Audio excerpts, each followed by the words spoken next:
volta à nossa segunda aula agora do nosso módulo importante, a segunda aula do módulo número 1, o Novo Testamento. Estamos cobrindo de Mateus até o livro de Atos.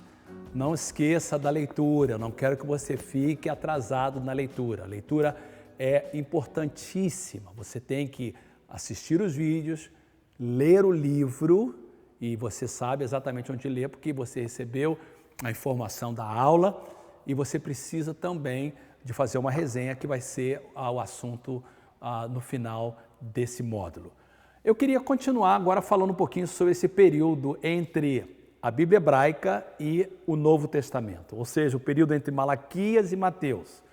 Na aula passada nós falamos de algumas datas importantes, começando no ano 722 até o ano 70 dessa nossa era, que é no ano 722, é a destruição ou a tomada de Samaria, 586 a tomada de Jerusalém, e chegamos até o ano 70, quando nós vimos a destruição de Jerusalém pela segunda vez, como predita por Senhor Jesus, e vamos falar um pouco mais sobre isso com mais detalhes. E eu falei um pouco sobre helenismo, expliquei para vocês a importância do sacerdote, sobre a revolta dos macabeus, mas agora eu queria falar de alguns termos importantes, se você vai ver esses termos projetados aí para você. Vamos começar sobre o que nós chamamos de judaísmos. Quando a gente pensa em judaísmo, a gente pensa em um só. Mas da mesma forma que o cristianismo é dividido em várias partes. Então você tem católicos, você tem protestantes, evangélicos. Dentre os protestantes você tem pentecostais, reformados. Entre os reformados você vai ter presbiterianos. E a gente vai ver essa divisão, batistas, Assembleia de Deus, denominações e etc. A mesma coisa acontece com o judaísmo, e você precisa de entender isso. Vamos começar com os mais importantes que nós vamos encontrar no Novo Testamento e entender quem eles são. Primeiro, os fariseus. Bem, fariseus são importantes porque eles aparecem em todo o Novo Testamento e a gente tem uma conotação negativa dos fariseus. E a razão que a gente tem uma conotação negativa dos fariseus porque nós vemos os fariseus através da perspectiva dos evangelistas, dos autores dos evangelhos, Mateus, Marcos, Lucas e João, e a forma que Jesus via os fariseus. Jesus via o interior. Mas você tem que entender que o farisaísmo não tinha uma conotação negativa na época. Aliás, os fariseus eram considerados o padrão de santidade.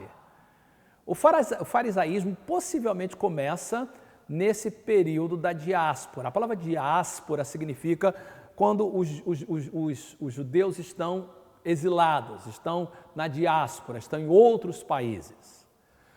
No judaísmo, a coisa mais importante para os judeus, a base do judaísmo, primeiro é o Torá. Torá é a Bíblia, não é? A lei. E a lei é o Torá, depois os profetas e depois os escritos. A Bíblia hebraica é dividida em 3 partes, mas o Torá é a base. Segundo, o templo, porque o templo é o lugar de adoração. E não só é o lugar de adoração, é a forma de adoração através de sacrifícios. E essa é a forma mais importante para o judeu, adorar a Deus.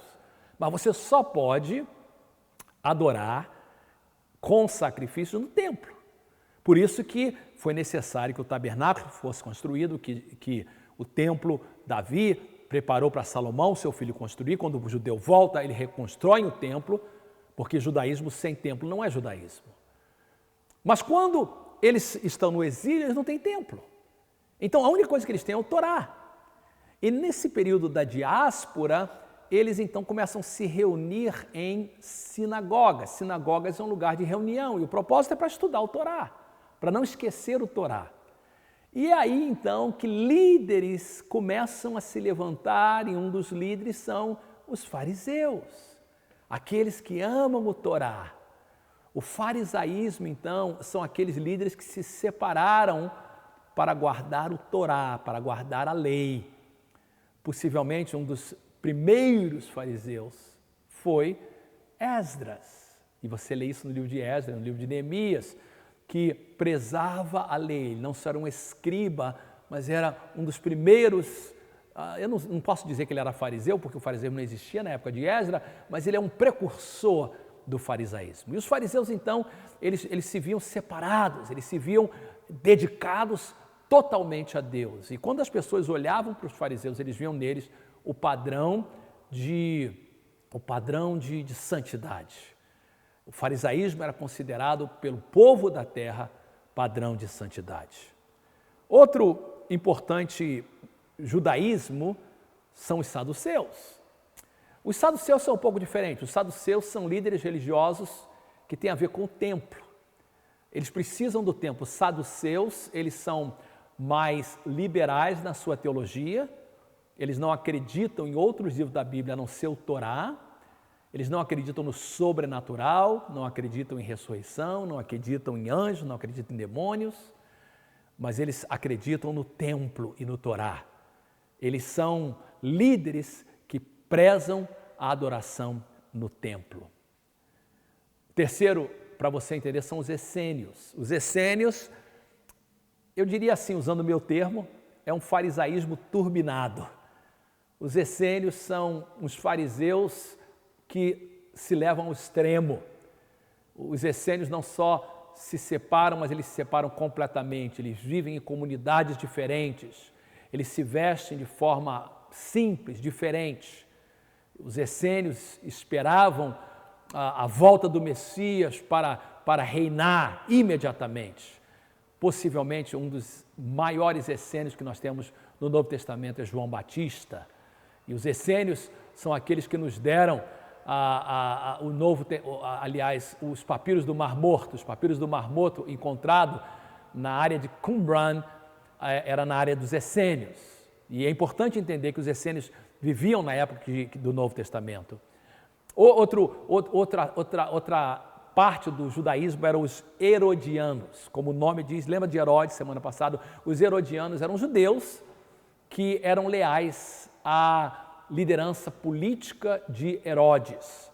E por isso ele é chamado herodianos. Era uma seita judaica política.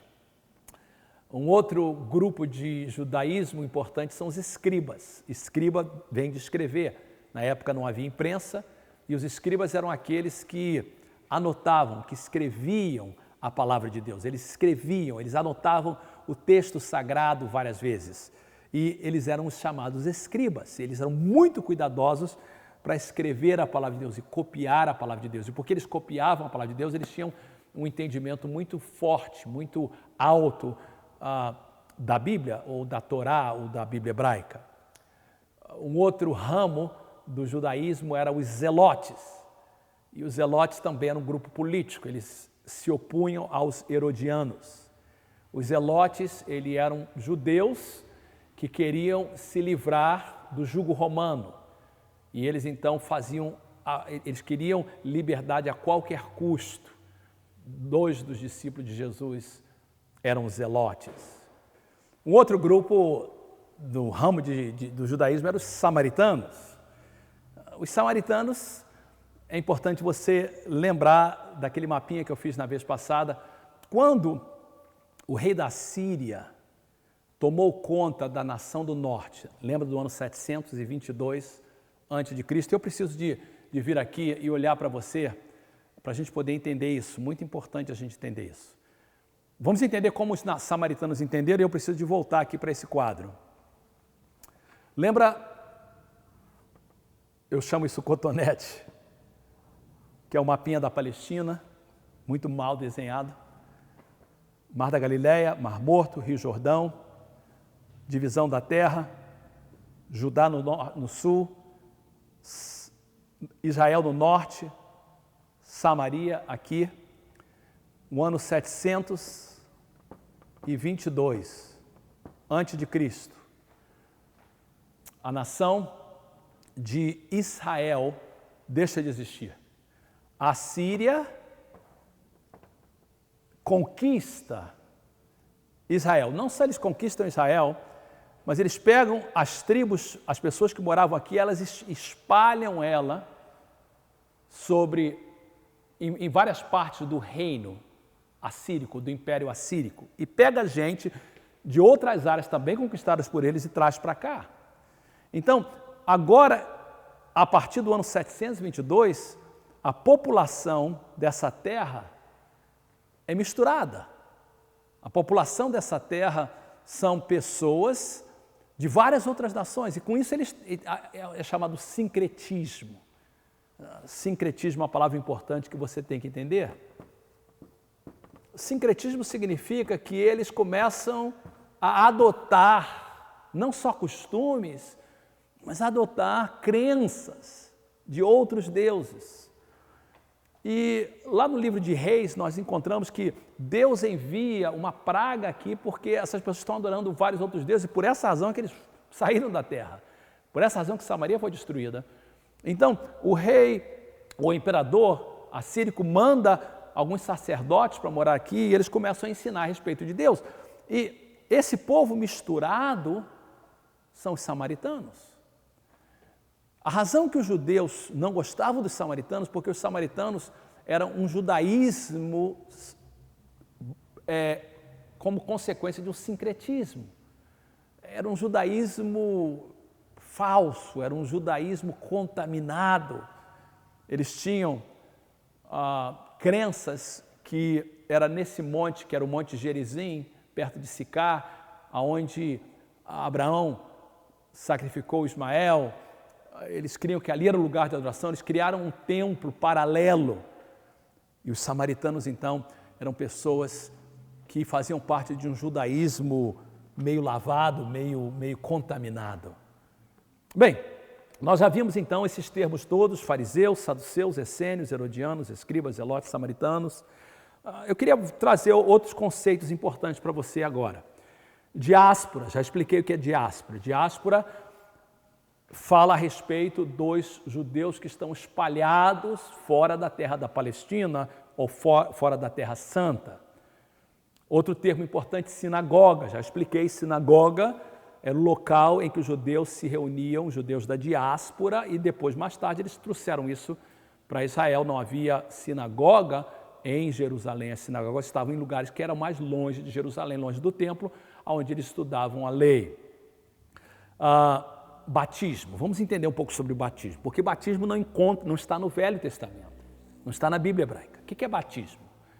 Bem, o batismo começa, o precursor do batismo era quando um gentio, lembra que eu falei na semana passada, ou na aula passada, que quando o povo de Israel foi espalhado, eles levaram esse conceito de Deus. Eu falei do cenário religioso. Bem, quando o povo foi levando esse conceito de Deus, muitos gentios se converteram, queriam se tornar judeus, adorar o Deus de Israel. Para um judeu se tornar ou adorar o Deus de Israel, eles tinham que se converter. E um gentio convertido era chamado de prosélito.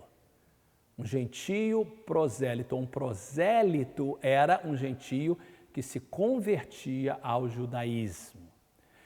E uma das coisas que eles tinham que fazer, eles tinham que abandonar os seus deuses, abandonar a vida pagã, e uma das cerimônias que eles faziam era a cerimônia do batismo. Eles tinham que entrar em um tanque e ser batizado, porque simbolicamente dizia que um gentio estava abandonando o paganismo para adorar o Deus de Israel.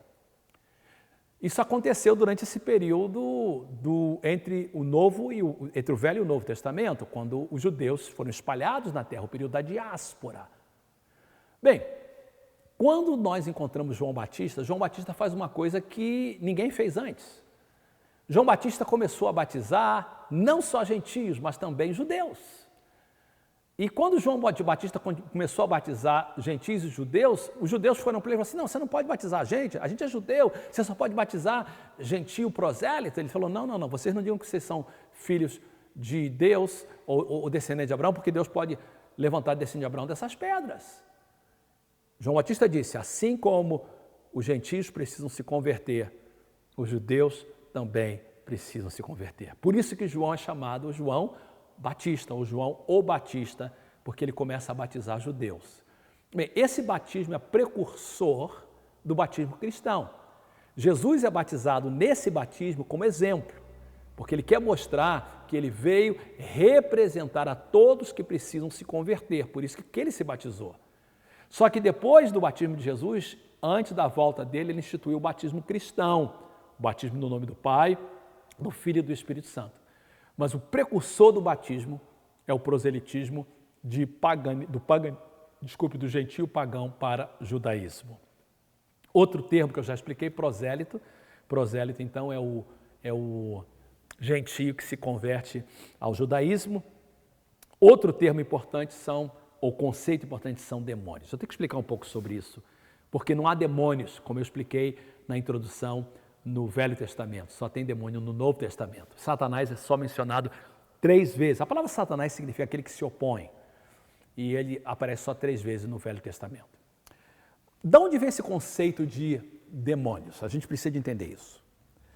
Bem, quando esse povo, principalmente o povo do sul de Judá, os judeus, foram para a Babilônia, eles entraram em contato com um mundo que eles nunca tinham entendido antes, que era esse mundo de demônios. A Babilônia sempre foi o centro de adoração e de evidências demoníacas,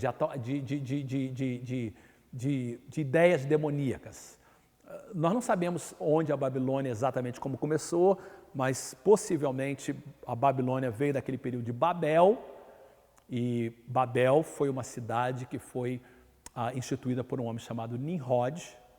Quando eu digo que Satanás não aparece no Velho Testamento, não significa que Satanás não existia, não significa que os demônios não existiam, significa que não havia essa evidência.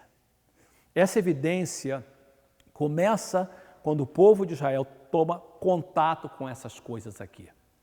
E quando eles voltam para a terra, eles trazem esse contato, esse conceito de demônio. Não é que, novamente, que o demônio não estava presente antes desse período. Só que a evidência demoníaca não acontece até esse período da diáspora, até o retorno do exílio. E quando eles entraram em contato com essas atuações demoníacas, eles trouxeram isso para a Palestina. E quando Jesus entra em cena, ele diz, eu vim para destruir as obras de Satanás. E porque quando Jesus vem, ele vem para fazer a obra de Deus, os demônios se levantam contra ele. Então essa evidência demoníaca, ela é mais vista no Novo Testamento. Rapidamente, alguns outros termos importantes, os gregos e helenismos, eu já falei que a palavra Hellas é a palavra Grécia, os helenos são os gregos, a cultura helênica é a cultura grega, a cultura helenística é a cultura de várias nações com influência da cultura grega. E mais tarde você vai ver que muitas coisas do Novo Testamento ela tem uma influência helenística tremenda. Eu falei para vocês de Alexandre o Grande, que foi o precursor do helenismo. Expliquei sobre a influência do helenismo na Palestina, que foi muito forte, principalmente durante a época dos Seleucidas. E a influência do helenismo no Novo Testamento é grande, muito grande. Começa com a Bíblia. Deixa eu explicar para vocês, porque uma outra palavra que eu quero que você aprenda é essa palavra que está escrita, Septuaginta. Septuaginta. A palavra Septuaginta vem de 70. Septuaginta se refere à tradução da Bíblia hebraica para o grego. Quando o povo de Israel volta, durante a época do helenismo, eles sentem a necessidade de ter a tradução, porque muitas pessoas não leem mais em aramaico, e elas leem em grego e precisam da tradução em grego. Então, a primeira tradução acontece, então, do Velho Testamento, da Bíblia hebraica para o grego, na cidade de Alexandria. Alexandria é no norte da África. Essa cidade de Alexandria, ela tem esse nome por causa de Alexandre o Grande, é uma cidade muito forte na cultura helenística. E é ali, na cidade de Alexandria, que 72 homens se levantam para traduzir a Bíblia. Há vários rumores a respeito dessa tradução. Alguns dizem que cada um traduzia e foram para salas diferentes, depois da tradução todos eles milagrosamente tinham a mesma tradução. Isso, na verdade, não é realidade histórica. Mas a Septuaginta é a tradução grega da Bíblia hebraica. Há muitos problemas com essa tradução. A tradução da Septuaginta inclui os livros apócrifos, a tradução da Septuaginta ela divide os livros de forma diferente.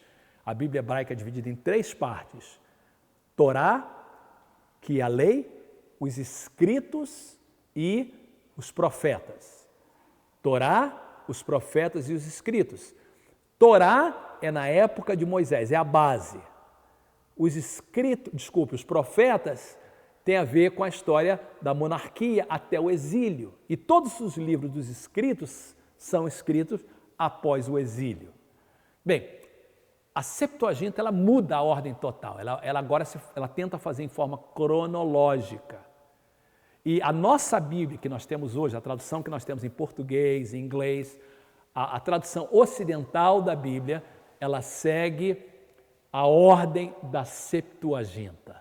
Então você vê que a Septuaginta tem uma influência muito forte até hoje, na nossa Bíblia, a Septuaginta.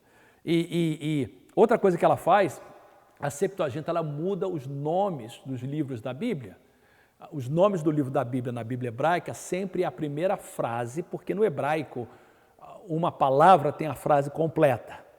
E essa primeira frase é o nome do livro no hebraico. Por exemplo, o livro de Gênesis, na Bíblia hebraica, é no princípio, porque no princípio é a primeira frase do livro de hebraico. A Septuaginta botou Gênesis, que significa início.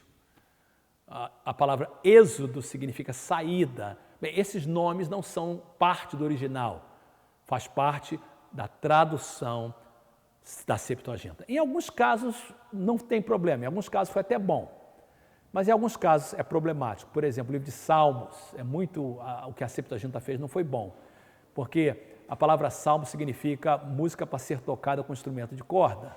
Não é um significado legal. A razão que ela deu é porque é o cabeçalho, é o índice de muitos dos salmos.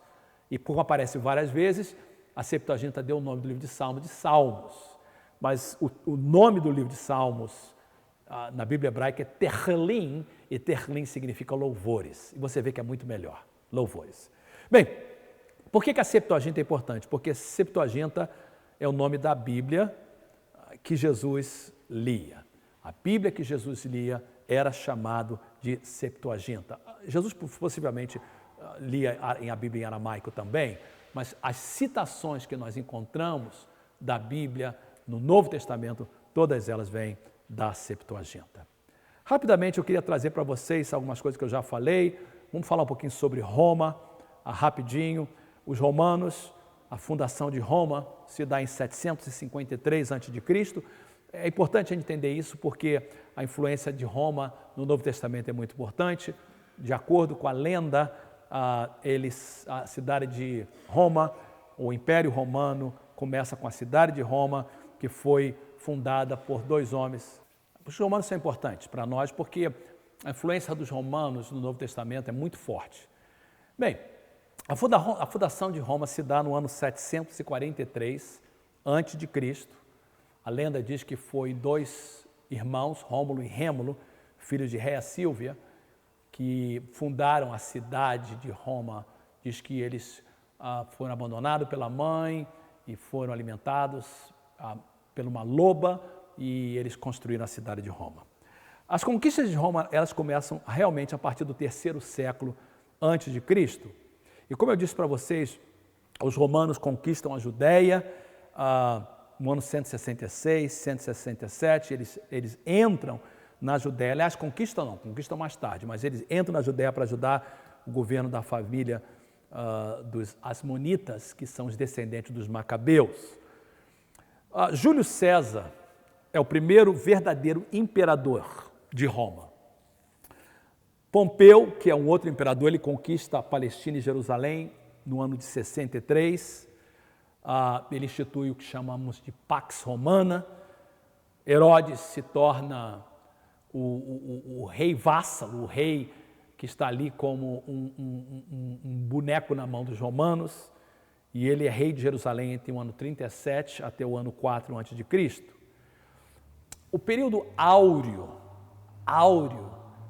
do Império Romano se dá com um imperador chamado Augusto César, que reina entre os anos 27 a.C. até o ano 14 depois de Cristo, ou seja, na época que Jesus nasceu. Vamos entender um pouquinho sobre os Herodes. Eu falei para você de Herodes, vamos começar com Herodes o Grande, que foi o primeiro Herodes. Herodes o Grande, ele é mencionado em Mateus capítulo 2, verso 3, e era um rei que muito mal matou muita gente, matou seus próprios filhos, matou suas esposas, mas era um tremendo construtor. Ele construiu a cidade de Cesareia, ele construiu várias cidades importantes e ele reconstruiu o templo de Israel. O templo, na época de Jesus, era chamado o templo de Herodes. O filho dele mais velho é chamado Herodes Arqueleu, ele é mencionado em Mateus capítulo 2, verso 22, é o filho mais velho de Herodes, e ele foi deposto e Judéia foi administrado por governadores. Outro Herodes importante é o Herodes Antipas, que é o filho mais moço de Herodes. Outro Herodes importante é Herodes Filipe II, que é mencionado em Lucas capítulo 3, verso 1. Todos eles são Herodes, mas são de Herodes diferentes. Outro importante é Herodes Agripa I, que é neto de Herodes o Grande, que é mencionado em Atos capítulo 12. E por último, Herodes Agripa II, que é filho de Agripa I, irmão de Berenice, mencionado em Atos capítulo 25, verso de número 13. Bem, até agora eu dei para vocês um panorama desse período importante do Novo Testamento. Bem, nós terminamos agora a aula número 2. Eu levei vocês a entender vários conceitos importantes que têm a ver com esse período entre o Velho Testamento, o Antigo Testamento, a Bíblia Hebraica e o Novo Testamento. E na próxima aula a gente vai começar a falar um pouquinho sobre a tradição oral e a compilação do Novo Testamento, como o Novo Testamento chegou até nós. Não esqueça de fazer a leitura, tá? Não deixa de ler o livro.